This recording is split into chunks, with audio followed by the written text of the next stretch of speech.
45 people signed up. Okay. So, but anyway, so our next session is going to be by Shelley Joe, and she's going to talk actually around hypnotherapy, but her real title is You Think You Control Your Life, and it's about the interconnection between brain, body, and emotions when it comes to addiction recovery. But yeah, so she's going to talk in February about that. And March, our speaker will talk on pyroluria and testing for pyroluria and some of the treatments around pyroluria. So those are upcoming presentations. And then if you have adequate resources, we would really appreciate donations to the Alliance. There's the link in our chat box, and it's tax deductible. And it's just to bring the message out about integrative treatments for addictions, mental health recovery, preventing relapse. And that's it. I think we can, again, we will be, for those of you who miss certain parts of it, it will be available on our website and on our YouTube channel. So, and Christina Veselak, I think most of you know Christina Veselak. Many of you may have done her certification course at the Academy of Addiction and Mental Health Nutrition. So she's conducting a 3-day seminar conference in Ohio, and she's titled it Feeding the Recovering Brain.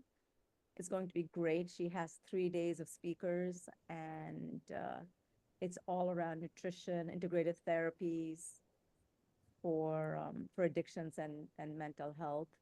It would be great if many of you can join.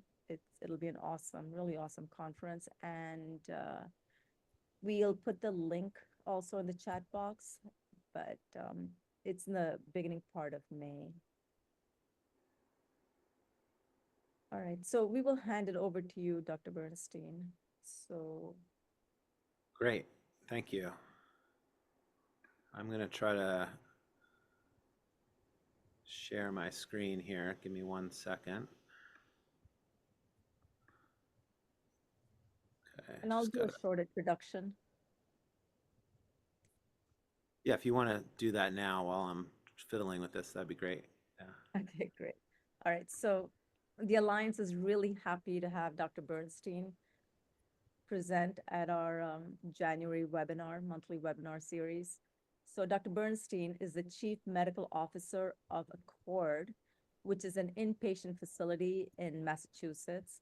And he's also the Chief Medical Officer of Ellenhorn, which is the sister organization to Accord. They have 3 community-based locations in Los Angeles, Boston, and New York. Both facilities, both Accord and Ellenhorn, specialize in an area called metabolic psychiatry. The term is relatively new, and they focus on the enhancement of brain function by targeting metabolism, nutrition, circadian rhythm biology, and physical activity. So it's a comprehensive treatment program that utilizes what we also do at the Alliance, right? Integrative therapies. So Dr. Bernstein graduated summa cum laude from Columbia University in New York. He received his MD degree from the University of Pennsylvania School of Medicine and trained at Harvard's Mass General Hospital McLean Psychiatry Residency Training Program. Welcome, Dr. Bernstein, and we really appreciate your presentation today. Thank you. Well, thanks so much for inviting me, and I appreciate all of you coming to listen on a busy weekday.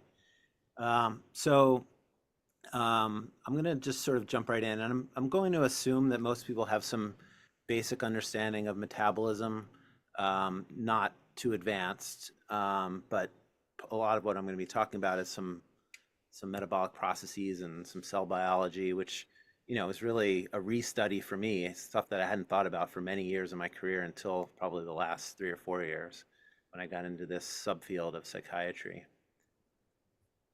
So first of all, what is metabolism? This diagram is very busy, as you can see, and we're not going to go into all of this, but it's really the process of turning nutrients into energy and also building blocks within cells, to either maintain cells, grow cells, or allow those cells to perform their function.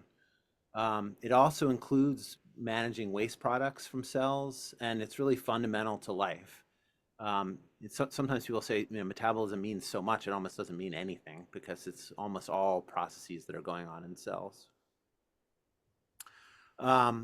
So our metabolic health has gotten a lot worse in the West, and especially in America in the past few decades. Eating these, according to these USDA guidelines, eating 3 meals a day plus snacks for most people, as we've been told to do. Just a little bit about obesity rates. They've been, oh boy, lost my slides there. We can see it. You can see them? Okay. Somehow I can't see them though. Give me 1 second.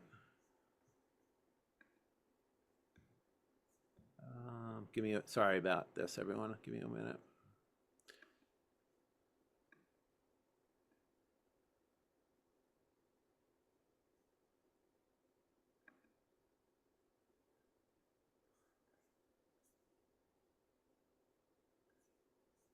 All right, I think I'm gonna have to stop it and restart it. Give me 1 sec. Sorry about this. Okay, there we go. Okay. So obesity rates have doubled in the past 3 decades. Now more than 40% of American adults are obese. Diabetes, more than 11.6% in 2021, and that's rapidly growing. 50 years ago, that number was more like 2 or 3% with diabetes. In addition, 35% of Americans have pre-diabetes. One study was looking at young people aged 18 to 44, looking at insulin resistance. 40% of them had insulin resistance. Most of those people were non-obese, and then we're talking about younger people there. And now there's this diagnosis which is now called MAFLD, metabolic dysfunction associated with fatty liver disease. Used to be called non-alcoholic fatty liver disease. Essentially, prior to about 1975 or 1980, almost everyone who had fatty liver disease had alcoholism. Now, almost everyone who has fatty liver disease has it through eating food, and it's 30% of the US population.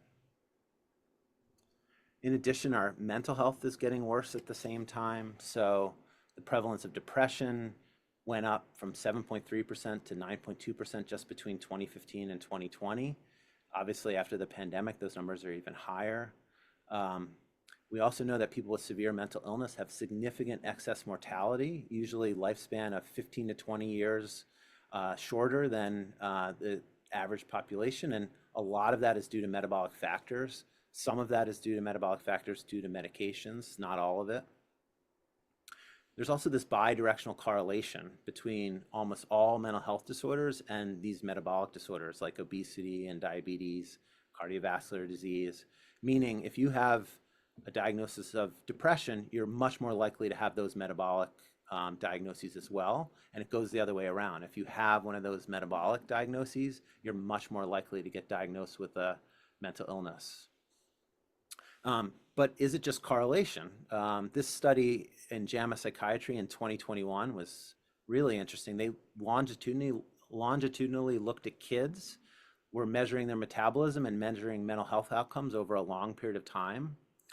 And what they found was that the kids in the highest, I think it was quartile of insulin levels, which is a sign of metabolic disturbance when you have high insulin at baseline, at age 9, were 3 times more likely than the people in the lowest quartile to develop a psychotic disorder in their 20s.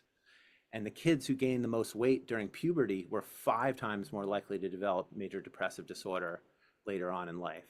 And so sometimes it may be that the metabolic issues are preceding the mental health issues. So this is just a chart to show that we're focusing on metabolism, not just weight. Some of the, often weight and metabolism are correlated, but not always. So this chart sort of displays this. So this big circle here on the left is the 108 million people in America who are obese. And the big circle on the right, the 150 million people who are not obese. And in the dotted oval in here are the people with metabolic syndrome. which is defined here on the right. You have to have more than 3 of these characteristics on the right here to have metabolic syndrome. And what we can see here is that if you're obese, you're much more likely to have metabolic syndrome. 62% of the people with obesity had metabolic syndrome. And of the non-obese people, 22% also had metabolic syndrome, which shows that there are these people here who are of normal weight, but have really disturbed metabolisms.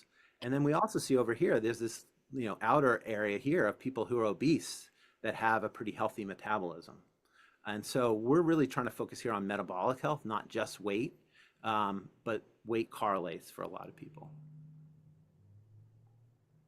So just thinking about this from an evolutionary perspective, which I think is helpful, humans evolved over the course of millions of years in a food scarce environment.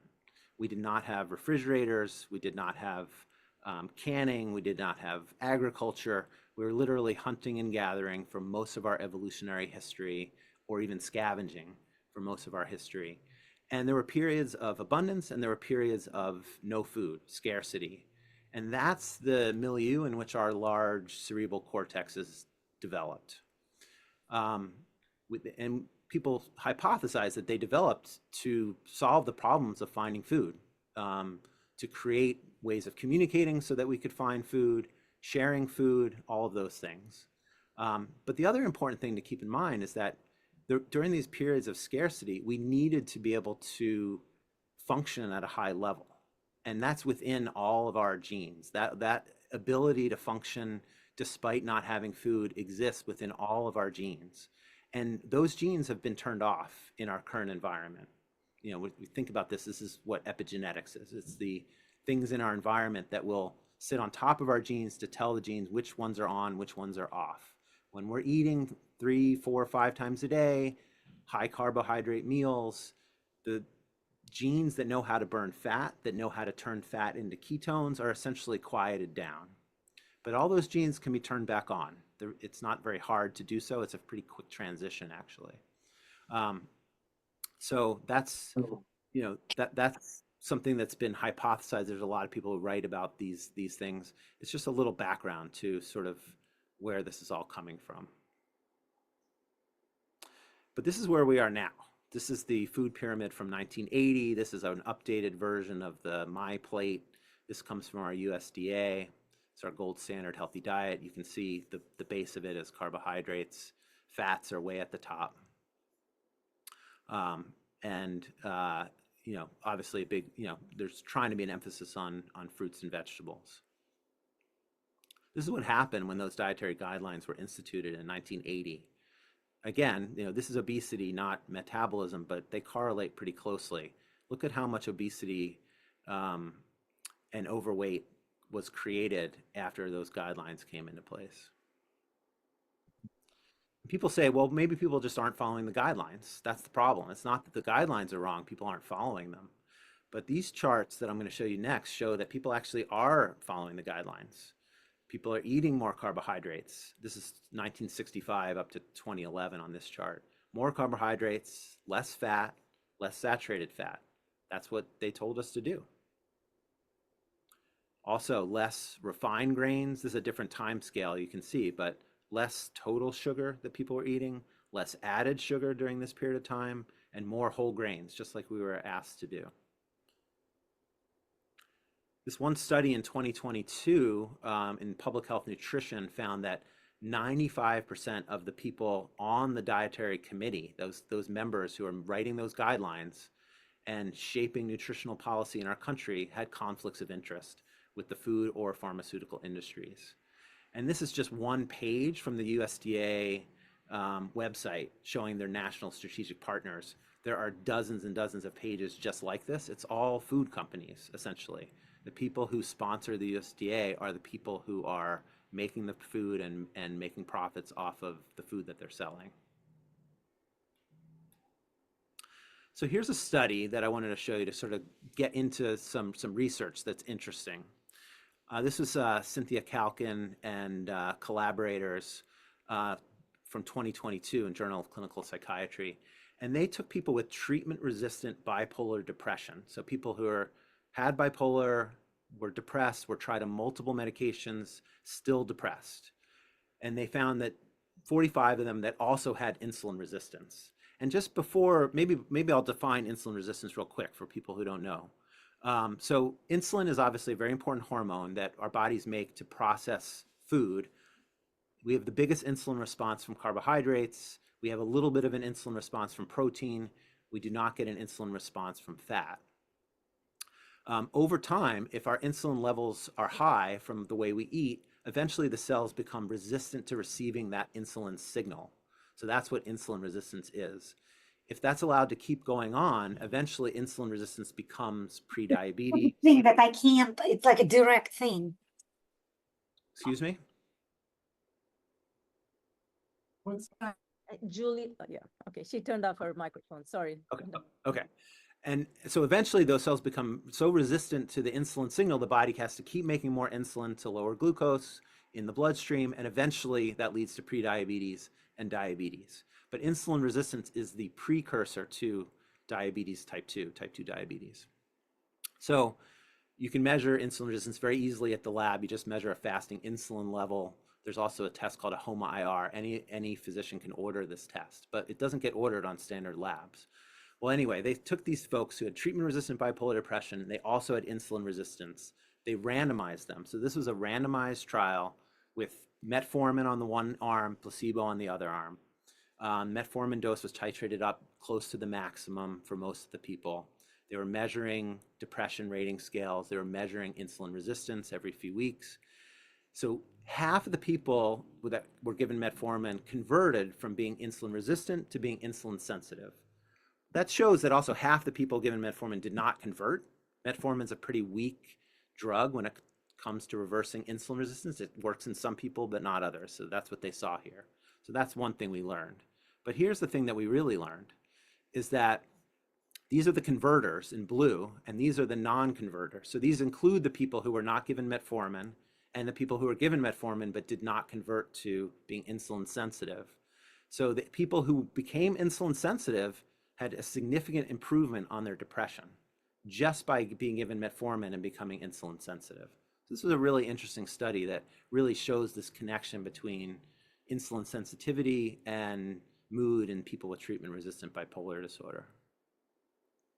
So this study also really I find super interesting. This came out in 2022, Frontiers of Psychiatry.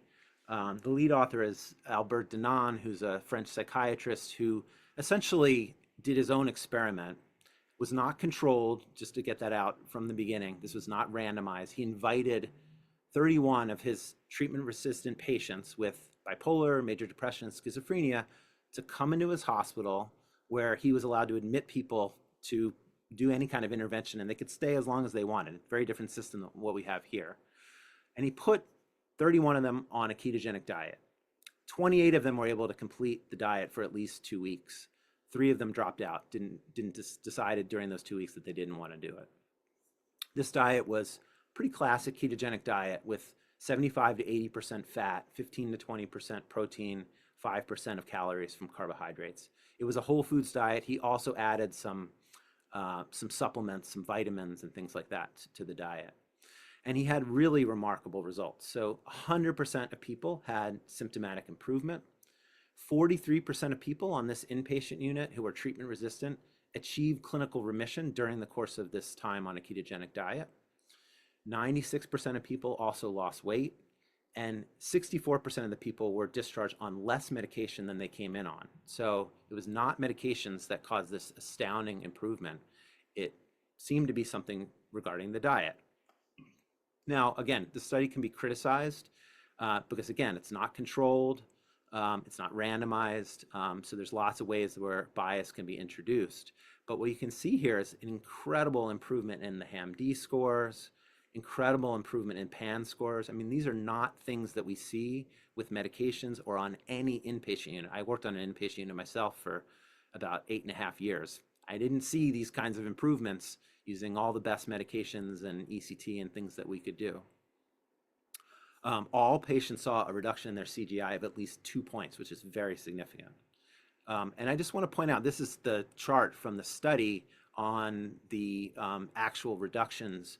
And I just wanted to point one thing out. So here are some of these rating scales. The HAM-D and the MADRS are both depression scales. The PANSS is for psychosis, and CGI is a more of an overall global symptom scale. And what I wanted to point out here is not just that there's significant p-values, but that the Cohen's d. So Cohen's d is a measure of effect size. And a Cohen's d of between 0.2 and 0.5 is considered a small effect size. 0.5 to 0.8 is moderate effect size. And anything above 0.8 is considered a large effect size. And just for point of reference, for modern antidepressants, the Cohen's d is about 0.31. Here we are seeing Cohen's d's of 10 times that amount from a diet. So this really got people's attention. And again, not in the halls of academic medicine, because they're saying, oh, you know, there's no controls, it's not randomized, we don't pay attention to that stuff. But for people who are in the subfield that I'm in, this is really astounding stuff. This really shows how powerful these interventions can be. So how does it work? So what I haven't said so far is that the ketogenic diet has been used in epilepsy for over 100 years. Started in 1921 at the Mayo Clinic. And it was really kind of standard of care for pediatric epilepsy up until somewhere around the 1950s, around the time when there were more effective pharmaceuticals that came out, and that really mostly replaced ketogenic diets in the epilepsy world, except for the fact that it was revived again when people started realizing that there's a bunch of kids here who are on 3 different anti-epileptic drugs and they were still not getting better. And lo and behold, we put them on a ketogenic diet, and some of those kids would go into remission from their seizures and be able to come off all of their anti-epileptic drugs. And so it started to get a following in the epilepsy world. And there's now been about 13 randomized controlled trials in epilepsy for both kids and adults showing that the ketogenic diet works. Still not used all that often, but there is a subset of neurologists who use it. But what that also sort of engendered is that now all these neuroscientists got really interested. They're saying, well, if there's something in this diet that's improving seizures so much, we need to figure out what it is. How does this work? And so the ketogenic diet has been studied intensively by neuroscientists for the past 30 years. And we now know a lot about what is going on in the brain with ketogenic diets. And so what I like to say is that I actually now know more about how this intervention, ketogenic diets, work for your brain than I do about any medication that I can prescribe for you about how it works to help your brain. And I really stand by that statement. There's so much scientific evidence about this. And I'm just kind of really boiling it down to these 7 bullet points, but it's much richer than this, believe me. So the 2 at the top are really the important ones. So the one at the top is about this idea of that ketones are these little chopped up pieces of fat molecules that our liver makes, and they go into the brain, and the brain uses them as fuel. And they can bypass cerebral insulin resistance. So to get glucose into a neuron, you need insulin, and you need the insulin to be able to that signal to be received by that neuron. And what we think is that in people with mental health conditions and people who are aging, people who've had insulin resistance for a long time, their brains become insulin resistant to such an extent that their brains can literally be bathed in glucose and still be starving for energy. They can't get that glucose into the cells to use and turn into ATP for energy. And so ketones bypass that because they don't need insulin to get into the cells to be used for energy. The other important things that ketones do is that they're signaling molecules. They're signaling our cells that things need to happen. And one of the main signals that they're giving is that the mitochondria need to make more of themselves and they need to recycle themselves, this process called mitophagy. And this is incredibly important because mitochondria are not just making energy, and our brain is our most energy intensive organ, but mitochondria are doing all of these other things. Mitochondria are involved in the release of neurotransmitters at the end of the presynaptic neuron.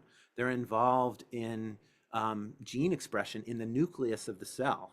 They're involved in the first step of synthesizing hormones. So mitochondria are doing a lot more than just producing energy. They're actually, some people think, are really in some ways a part of the intelligence of the cell. They're integrally involved in sort of cellular decision making in many ways. So what else is happening? Ketones are increasing the GABA to glutamate ratio, and this is very helpful in depression and anxiety disorders, probably in bipolar disorder as well. We know that burning fat and burning ketones produces less oxidative stress than burning glucose. So there's this reduction of oxidative stress in the brain. We also know that a ketogenic diet reduces inflammation in the brain, and we now know how important inflammation is to so many of our mental health conditions.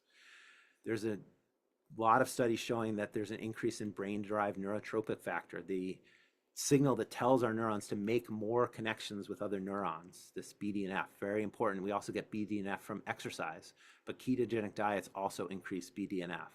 And then finally, there's a lot of data showing that the microbiome gut-brain axis is involved in the improvements in people who are on ketogenic diets in their brain health. So tremendous amount of science behind every statement that I just made, and be happy to talk about any of those mechanisms more. So here's another study. This one was done at Stanford by Shabani Sethi, who's actually the person who coined the phrase or coined the term metabolic psychiatry. She's a psychiatrist. She also studied, I think, obesity medicine before she became a psychiatrist. She did a pilot study. This is just to show, to prove that you can do a ketogenic diet in severely ill outpatients, and that they would tolerate it. They could actually employ it in their lives. So she took 21 people with bipolar or schizophrenia and also had metabolic dysfunction. She prescribed a ketogenic diet in an outpatient setting. These people had been sick for 16 years on average. 71% had been hospitalized. 38% had suicide attempts. So she didn't cherry pick well people. And they had excellent metabolic outcomes. There were very significant improvements in visceral adipose tissue, in their weight, their waist circumference, their blood pressure. All the six people who had metabolic syndrome were all put into remission during the time of this study. And then she also saw some really significant improvements in some psychiatric symptoms. So 79% saw improvement in their CGI, that global impression. And by level of adherence, if they were more adherent to the diet, they had 92% of those people improved. So this study also was small. It was non-randomized. There was no control group. But nonetheless, really impressive results. And these charts just show, these are the 100% of people at baseline who met criteria for having a mood syndrome. The adherent people on this side had a 50% of them were recovered, 50% were recovering. So even improvements in the people who were non-adherent. Sorry, I'm getting a little mixed up here. Better improvement in the people who are adherent here compared to the people who are non-adherent, and the same with the CGI. So these people over here were the adherent cohort. The people who followed the diet better had 91% of the people had improvement, whereas it was only 50% of the people in the semi-adherent group. So there was even she was able to show a dose response to the people who were more adherent to the diet, getting better outcomes in their mental health. So I know a lot of the folks here are really interested in addiction. This is just one study that's out there about ketogenic diets in the addiction world. There's not a lot out there, but there's one group at the National Institute of the National Institute of Drug Abuse, I believe, at part of the NIMH. They did a study of 33 people with alcohol use disorder needing inpatient detoxification, and they did randomize them. So this was a randomized trial, ketogenic diet on the one hand, standard American diet on the other hand. The ketogenic diet group required significantly fewer benzodiazepines during the first week during this detox. So they saw this clinical difference in terms of how many benzodiazepines they needed. Think back to the mechanism of an increased GABA from the ketogenic diet. But also, they did a lot of brain scans on these folks. They did fMRIs and they did computerized tomography. And they were able to show not only over this 3-week period, a lower wanting on this rating scale, but they were able to show some brain correlates of that. The ketogenic diet group had increased dorsal anterior cingulate cortex reactivity to alcohol cues. It also had altered bioenergetics and elevated ketones and glutamate, lower inflammatory markers in these specific brain regions that they were looking at on tomography. And they also had this lower neurobiological craving signature on fMRI. I'm sorry, I'm not probably doing justice to this study for any neuroimagers out there. There's a lot, and the papers themselves are really interesting to read, but you really have to understand neuroimaging, I think, to fully appreciate what they were seeing here. Okay, here's some additional studies that are going on right now. The ones that are diamonds here are the randomized controlled trials. So these are all clinical studies of the ketogenic diet in mental health conditions. These are the conditions at the top. There's, major depression, schizophrenia, bipolar, anorexia, and a number of them are randomized controlled trials. A number of these studies also have significant basic science components to the trial. So similar to that study I was just showing you, there was a clinical component and then this neuroimaging component. A lot of these trials that are happening now are similar in that they're going to have a basic science component, and they're looking at not just imaging, they're looking at metabolomics and genomics and all of these various components. So we're going to learn a lot more about the science of how this all works in mental health. And some of these studies are quite a bit bigger too. You can see some of the numbers here. So, 100 people, 90 people, 120 people. So we're seeing some randomized controlled trials with some bigger numbers that are going to hopefully give us some interesting data that we can look at in the next couple of years. So I'm just going to talk a little bit about some of the types of ketogenic diets. What are these diets? The classic one that they created at the Mayo Clinic in 1921 was this very high ratio of fat to carbohydrates and protein, 3-to-1 ratio. So we're really talking about the large majority of the calories coming from fat. And that gets people into very high levels of ketosis very quickly. And it's not, what we've learned actually in epilepsy and in mental health is that it's not necessary to have such a high ratio. The epilepsy world has appreciated this for a number of decades now. And most programs now are using these, what they call modified ketogenic diets. Sometimes they call them modified Atkins diet, which I don't like that term for reasons I'll get to in a second. Closer to a 2-to-1 ratio, or even a 1.5-to-1 ratio, even a 1-to-1 ratio for some people, if they're exercising, can make very good levels of ketones. And it's really the ketones that matter. Now we have good tools to measure ketones on a regular basis. We have blood meters where we can check them very accurately, similar to how a diabetic would stick their finger for a blood sugar. In some other countries, they actually have continuous ketone monitors that you can just stick right on someone's arm to get a ketone reading all throughout the day. And really, that's what ends up mattering. That's what we think is most important, is keeping those ketone levels in a good range. And like I said, a lot of people don't need such a high ratio to get their ketone levels up into a range that would be helpful. There's something called MCT oil, which stands for medium chain triglyceride oil. It's really a derivative of coconut oil. That really boosts ketone levels. The liver sees MCT oil, and as long as the insulin level's on the low side, it will immediately convert those MCT molecules into ketones. Sometimes we add a little bit of intermittent fasting if someone's having trouble getting their ketone levels up and they don't want to eat more fat, and that really works well for a lot of people. Some of us have heard of the Atkins diet, which was popular in the 1970s. It had a resurgence, I think, later on, maybe in the 90s. This is also known now sort of as dirty keto. The reason is because people were only really paying attention to the macronutrient ratios, and they really weren't caring about the nutritional content or quality of the food. And so people would inevitably eat a lot of fatty meat, all the bacon you can eat, keto snack foods and desserts. They're processed, contain sugar alcohols, artificial sweeteners, inflammatory oils.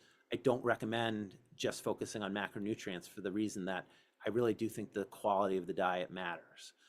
And so there's this concept of a well-formulated ketogenic diet, which is really focusing on the quality of the food, not just the macronutrient ratios.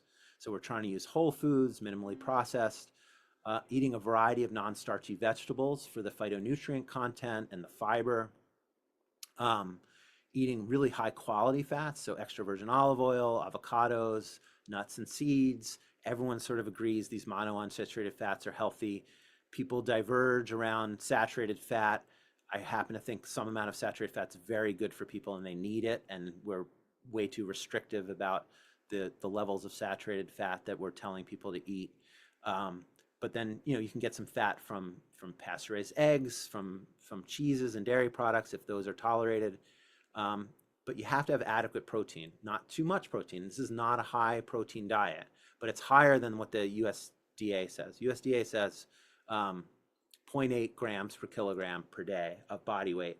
And the ideal amount of protein is more like 1.2 to 1.6 grams per kilogram.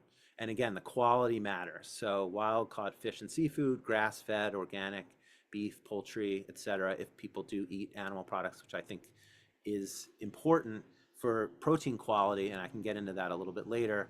It is possible to do vegetarian keto, but it's more challenging. It's also possible to do vegan keto. It's even more challenging, but I do know someone who does that long term.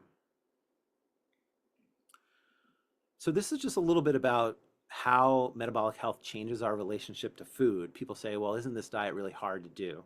And first of all, if someone's treating a severe health condition and they're feeling better from their bipolar disorder or their major depression, those people don't think this is hard to do. They say this is a lot easier to do than feeling bad all the time. But it is challenging for people sometimes to think about eating this way. This chart sort of explains sort of why it ends up not being as challenging as people think it will be. When we're in a glucose-dependent metabolism, we're sort of on this energy roller coaster, and we're kind of controlled by hunger. This is the way I was, maybe prior to about 5 years ago when I changed how I started eating. Your glucose spikes after a meal, huge amounts of insulin are created, your glucose goes way down within a couple of hours, and sometimes below baseline. When you're down here, you don't feel like you can think, your mood goes down, you're irritable, you're making all kinds of hormones that make you feel pretty nasty, and you need to eat. Whereas this curve is someone who's eating more of a fat-based metabolism, or someone who's metabolically flexible. This is the normal glucose excursion. The glucose never goes down that much. And whenever fuel is needed, whenever there's any energy deficit, this person can just literally just pull fat molecules from fat storage and turn them into energy. This is what we call metabolic flexibility, which is what we're looking for. So in terms of how to implement this, sometimes we have to start slow with outpatients. I've done this with many outpatients, and sometimes we start with just lowering sugar intake, increasing vegetables and fruits, decreasing ultra-processed foods. I may ask them to start with some intermittent fasting, meaning, stop eating at 8 p.m. and try not to eat first thing in the morning. I may ask them to add in some MCT oil into their coffee, which will get them to make some ketones in the morning and make it much easier to fast until lunchtime. Sometimes people come back and say, they can't believe how good they feel when they had that MCT oil coffee and didn't eat because they're making some ketones, and they're feeling, then that person's usually kind of hooked on the idea that they want to go down this path. Sometimes we may add in some fasting with a lower carbohydrate diet. If someone's really likes fasting and they have weight to lose and metabolic, gains to be made, sometimes they can do some longer fasts, but we have to be careful about that. Then we may move into a ketogenic diet, one of these modified ketogenic diets. I always try to get people to exercise as well along the way. It really helps with progress. And really to do as many of these sort of well-formulated aspects as they can. I really like to emphasize the brain health benefits, and these other physical health benefits, including weight loss, are sort of a beneficial side effect. I fully understand that many of the people I'm working with, like, to them, this is the main reason they're doing it, is they want to lose weight. But we can sort of meet in the middle and come up with a plan that works for both of us.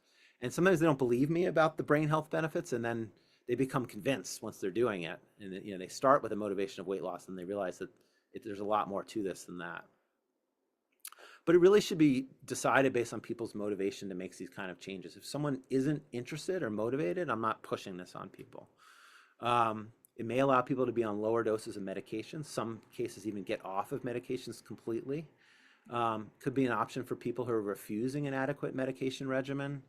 I always tell people to be very careful about fasting for people with restrictive eating disorders, although there are now some really good studies going on about ketogenic diets and anorexia going on at UC San Diego. Um, and they're seeing great results. I've talked to the investigator there, and he's really happy with the results he's seeing. And then we're doing a lot of monitoring. I'm monitoring way more lab work than I ever used to as a psychiatrist since I started doing metabolic work.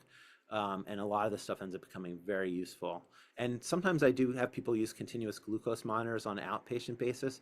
In our program that I run, Accord, we have everyone on a continuous glucose monitor the whole time because it's extremely useful when people are really trying to make changes. Oops, lost. So I just want to get back a little bit about animal protein and levels of protein. There's now really good studies showing that 0.8 grams per kilogram is only good for survival. It's really not enough for optimal health. We really need to be in this 1.2 to 1.6 gram per kilogram range. If someone's really trying to build muscle or they're getting older, they may need to be 2 grams per kilogram. Ideally, we're doing that over divided doses throughout the day. And amino acid profile is very important. So there are 9 essential amino acids. These are ones that we have to get in our food that we don't make ourselves. That's what essential means. Some of these are really important signaling molecules. Leucine turns on muscle-specific mTOR, which tells the muscle cells to grow. Muscle is a very important organ for metabolic health and longevity. Methionine is needed to make and repair DNA, also to make glutathione, which is very important for detoxification, and taurine. And lysine is this precursor for carnitine, which is essential for fatty acid oxidation and ketone production. We need these amino acids, and they're not in the same quantities in plant proteins as they are in animal protein. In addition, in plant protein, the amino acids are only 60 to 70% bioavailable, meaning 30 to 40% of the amino acids never get absorbed from plant protein. And so if someone is focusing on plant protein, they need to eat a variety of different plant proteins, and they need to eat significantly more protein than someone who's eating animal protein. Okay, so we're getting to some slides that I feel like are not 100% necessary. If people have questions about them, we can talk about them. I had this one slide here about the GLP-1 drugs, which people may have interest in discussing.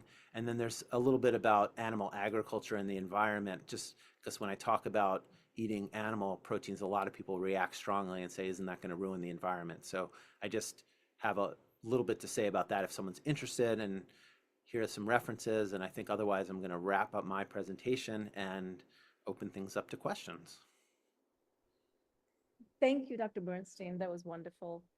Can you talk a little bit about your 2 programs, the Accord program and the other one that you have, the outpatient program?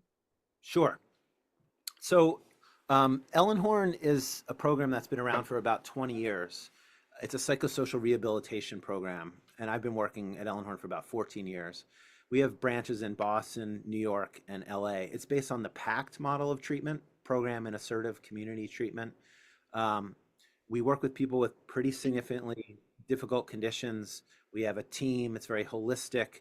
We're focusing on getting people back into the community. We do work with people with addictions in a harm reduction way. Motivational interviewing is a big part of it. Some people have dual diagnosis, some don't in that program. And we do have the ability to do some metabolic treatments within Ellenhorn. That's a newer thing. But then in addition to that, I wanted a dedicated metabolic psychiatry program that people can really just focus on that's what they want the mainstay of their treatment to be, and that's what they want to focus on. So we opened up Accord in July of 2024, just last year. And it's an immersive residential program outside of Boston. We're really the first of its kind, where we're focusing on metabolic treatments for mental health disorders. We're doing lots of lab work. We have a dietitian, we have a chef, we have a personal trainer, and we're really getting people to eat a version of the ketogenic diet that works for them, exercise, mindfulness, and circadian rhythm entrainment and alignment. So we're getting people up in the morning, seeing the sun, blocking blue light at night. and avoiding metabolic disruptors. And meanwhile, we're measuring metabolic markers the whole time. So we have these CGMs on people, we're measuring ketones, and we're measuring mental health outcomes. And so we've had a number of people run through that program, and it's a 1 to 3 month program. So people can come for anywhere between 1 to 3 months, depending on what they need, and really do this metabolic treatment, really get immersed in it, learn how to do it. A big part of the program is teaching people how to cook, how to think about shopping for food, ordering food in restaurants, so that they can keep this going when they get home. So it's not just you're doing this for a little bit of time and they're going back to their lifestyle. We're really trying to institute a new lifestyle for them that they can maintain and continue after they leave. And who does the follow-up for the Accord program, like once they leave your inpatient facility? It really depends on, where they're going. So we're trying to, often they're going back to their treaters, but with a whole new plan. And we're signing back out to those clinicians who sent them to us or who they were working with before they came. Sometimes they'll tell us that their doctor they were working with or their therapist they were working with doesn't support this, and then we'll try to find them someone else. There's definitely, there are people out there, especially in the eating disorder world, who are very skeptical of any diet in mental health. But there are a number of people out there. There's a whole culture of people who are anti-diet. So there are some clinicians out there who won't work with someone who's doing this approach. But most people are open-minded, we found, and will understand what we're doing and continue the process once someone leaves. We also have a coaching program when someone leaves. It's not clinical, but we have one of our program coaches will continue to work with people in a coaching capacity after they leave. There are some dietitians that have online national practices, so if someone really needs dietitian support after they leave, we can set them up with that as well. Yeah, the Alliance actually has a lot of dietitians who sort of specialize in not just addictions, but also mental health. So Yeah. if you ever need to collaborate, we have a lot of people who've gone through some of the courses of looking at the influence of diet, supplements, etc., on mental health. So that Oh can yeah, also, fantastic. Yeah. yeah, if you needed folks to sort of follow the patients once they're discharged. Yeah, what we found too is that most dietitians are not trained in ketogenic diets. It's not generally part of the dietitian curriculum. So when I try to find dietitians locally to send people to, I can't find anyone in my area who understands ketogenic diets. So I end up sending them to these national online practices that have a specific focus on ketogenic diets and brain health, which is sort of a very small niche within the dietitian world. Yeah. So that brings me to the question, do they have to be ketogenic, meaning like what's the level of ketones you're trying to measure in the urine for these patients, and how long do they need to be ketogenic? Like what happens if they say have a higher level, say ketones of 1, and now they're at say 0.3 or something else? Does it take away from their I guess benefit of the ketogenic therapy? It can, yeah, it can. So it really depends on the person, what kind of illness they have, how long they've had it, how long they've been in ketosis. But in these early stages at the program, we're seeing very tight correlations sometimes with ketone levels and energy levels, mood, anxiety levels, all of these various symptoms that people have. And so when they're following the program and their ketone levels 1.5, oh, I'm having a great day, and then things fall off on the weekend or whatever, and then their ketone levels drops to 0.6 on their blood meter, and okay, I don't feel quite as well. And we're seeing these correlations now. That's not always true. I have people who've been doing this for a longer period of time, and they can adapt to the lower levels and deal with those dips easier once someone's really adapted over time. And there are some people, in the epilepsy world, some of these kids who have remarkable response to ketogenic diets, they can be on the diet for 2 to 3 years and then actually come off the diet and retain their seizure control. But of course, those are kids, not adults, and it's seizures, not mental health. So, but we think it's possible for some people that they may not even need to stay on the diet forever. But so far, I'm telling people most likely just assume you are going to stay on the diet forever. But we don't know that for sure. I have met one person who treated her bipolar type 2 with a ketogenic diet. She was on the diet for 2 years. She came off of her medications during that time, was completely well during this time. And she's now decided she didn't want to stay on the ketogenic diet. She did not go back on medications. She's been off of both for about 10 months now and doing really well. Now, of course, bipolar is an episodic illness. She may have her condition come back. We don't know. But based on extrapolating from the epilepsy world, it may be that people can get some kind of permanent improvement from being on the ketogenic diet for an extended period of time. Can you talk to the role of exogenous ketones, whether that would be beneficial if someone cannot maintain like a ketogenic level of high-fat diet?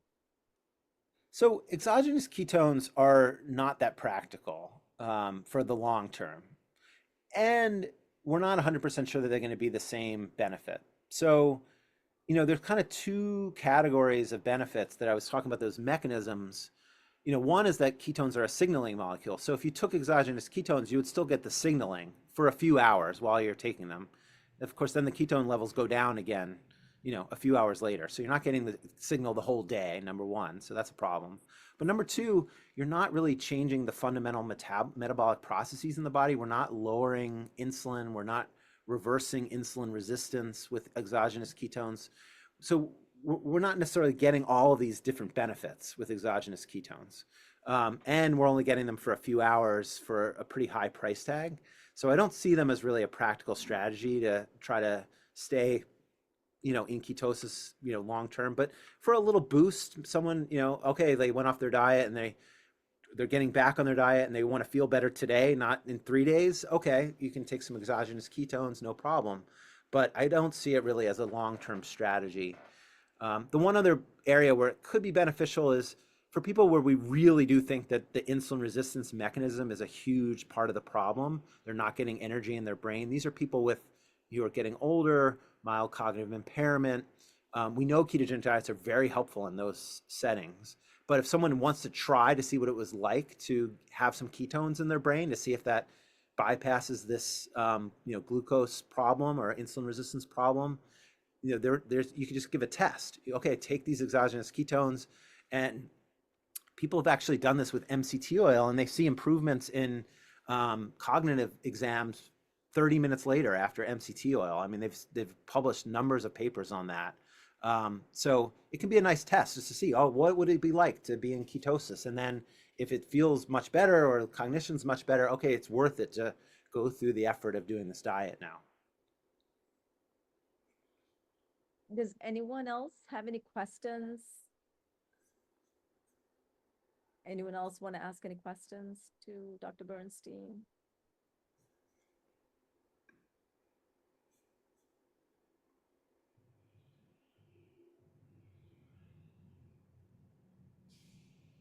I will. Hi, Dr. Bernstein. This has been amazing. I'm glad. What would be some other examples of some exogenous ketones besides the MCT oil?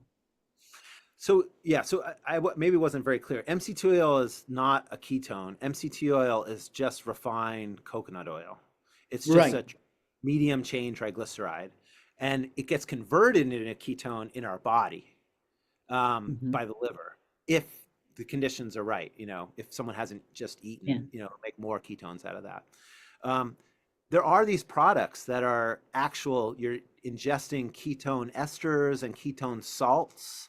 I don't know a ton about all the different brands, but there is one that I was told about that is a combination of a ketone combined with an MCT molecule, and it's called ketone, Quitone. I'll put it in the chat. And Ketone. that one actually tastes pretty decent too, is what I've been told. So if someone wanted to try that, they could try this. It's like a powder, and you mix it into a drink, and it almost tastes like a creamer or something in coffee. And you could get a boost from the initial. So that molecule gets broken down. Initially, you get the ketone right away, and then later, there's like a second peak when the MCT oil gets converted into ketones by the liver. So you get a little bit of a longer lasting ketogenic effect from that product versus just a straight ketone ester or ketone salt. Yeah, there's a Nice. company And called, sorry, Ketone Aid that has some ketone esters, and Juvenescence is another company that has ketone esters. Yeah. and then what is the name of your center there in Massachusetts?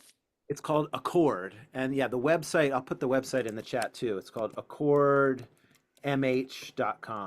So if someone wants to look us up, that's the website, accordmh.com.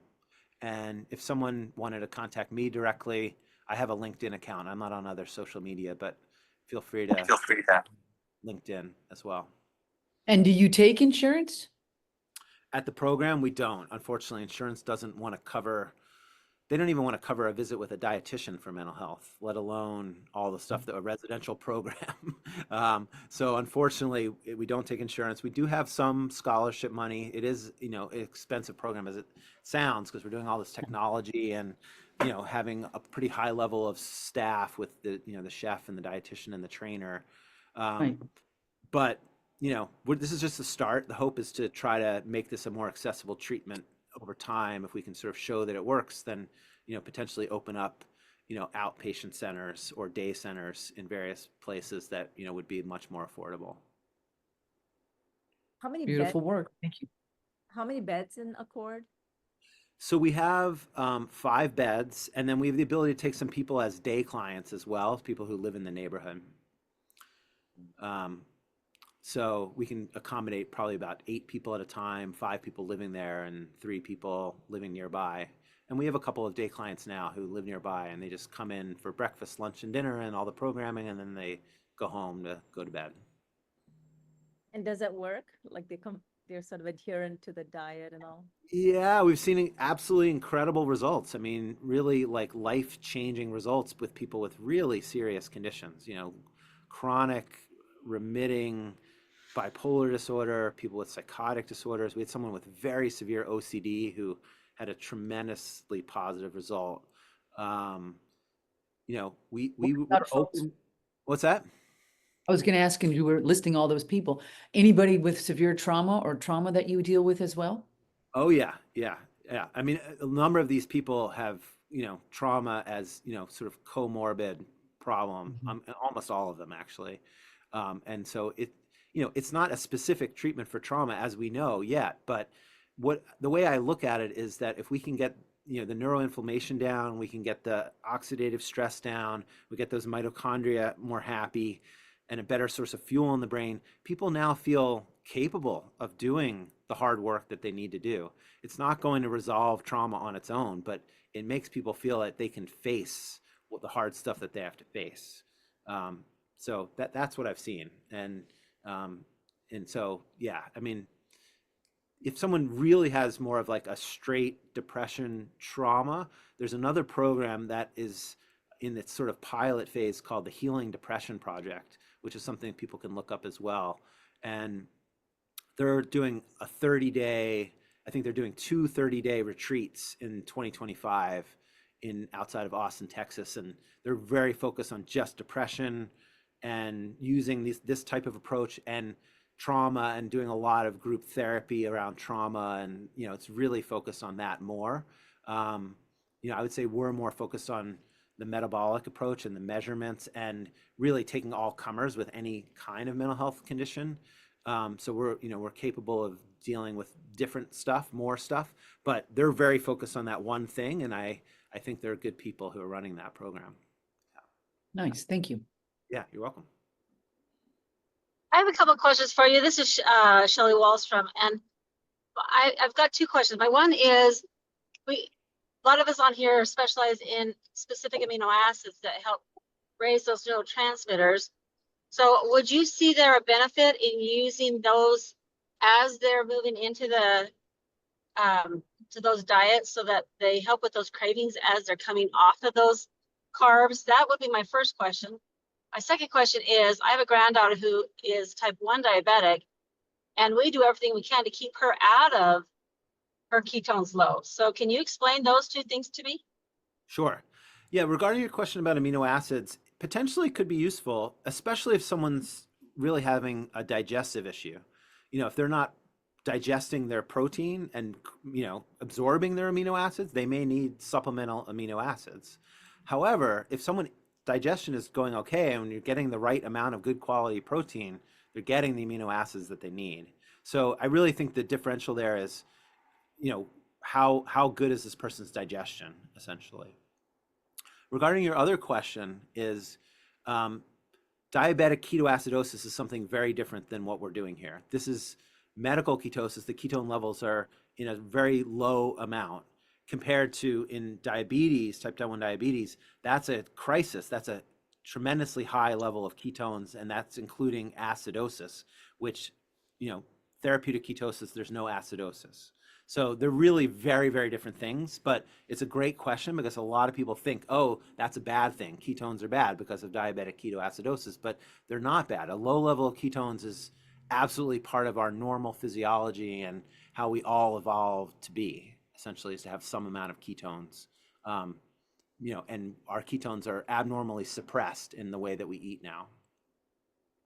And just as an Thank you. aside, ketogenic diets are now being used in type 1 diabetes as well. And they're really being shown to get much better control over type 1 diabetes than the standard approach of diet in type 1 diabetes. So I would highly encourage anyone with type 2 diabetes is curable with a ketogenic diet. That's been shown multiple times now. But even type 1 diabetes it's the optimal dietary management of type 1 diabetes is a ketogenic diet. And I would encourage people to look into some of the papers that have recently come out about that. There's really interesting stuff in the diabetes world going on. Dr. Bernstein, I just wanted to tell you about the Alliance members. What we do, and the reason the question came up, was that we look for symptoms of serotonin deficiency, catecholamines, GABA, endorphins, using a questionnaire that was developed by Julia Ross. And then we target specific amino acids to increase that particular neurotransmitter, for instance, tryptophan or 5-HTP. If we find in the questionnaire that they might be deficient, then we use those amino acids to increase the serotonin. Same thing with dopamine, trying to increase that with tyrosine or phenylalanine. So a lot of us use targeted amino acids to try Got to it. boost the specific neurotransmitter. And and we initially start with general amino acids, like just a Sure. protein powder. It's and I think we have some data to say that also works, but we don't necessarily use that with, say, bipolar. That's one of the contraindications. Right. So we don't necessarily use it for severe mental illness. It's more addictions or depression, anxiety. We can use that. Got it. Got it. Thank you. Yeah, that's helpful. Well, again, thanks so much for inviting me. I really appreciated being here, and yeah, if any questions come up, feel free to contact me. Yeah. Yeah. Thank you so much, Dr. Thank, Bernstein. thank you very much.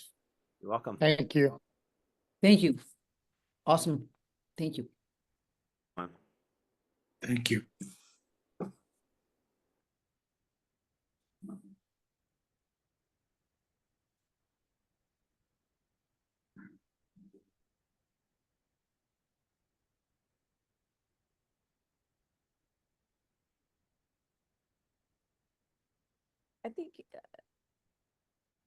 I think it's over